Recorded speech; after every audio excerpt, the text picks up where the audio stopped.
Dalawang araw bago magpasko, patuloy pa ring pinag-aaralan ni Pangulong Bongbong Marcos ang 2025 national budget, pero tiniyak ng palasyo, mapipirmahan ang panukalang pondo bago matapos ang taon. Narito ang agenda report ni Pierre Pastor. Hindi pa rin tapos sina Pangulong Bongbong Marcos at ang kanyang economic managers sa paghimay sa 6.352 trillion pesos na budget para sa 2025. Kasama ng Pangulo sa pag-aaral sa naturang budget, sina Executive Secretary Lucas Bersamin, Finance Secretary Ralph Recto, Budget Secretary Amina Pangandaman, at Socio-Economic Planning Secretary Arsenio Balisacan. Dahil isa sa mga mahalagang budget ang sa Department of Public Works and Highways, kasama na rin si Secretary Manuel Bunoan sa pagpupulong.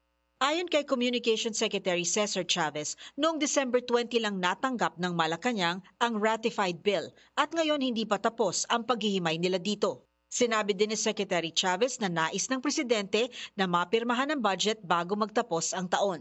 At base sa dalawang pulong na kanyang dinaluhan kasama ang Pangulo, hindi naman nabanggit ang pagkakaroon ng reenacted budget para sa susunod na taon. Matatandaang noong isang linggo, sinabi ni Pangulong Marcos na gusto niyang pag-aralang mabuti ang budget bago niya ito pirmahan, lalo ang mga items na tinawag niyang nakapag-aalala.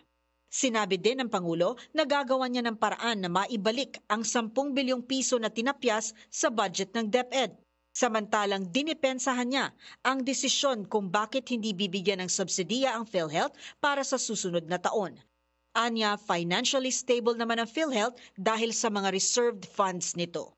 Para sa agenda, Pierre Pastor, Billionaire News Channel.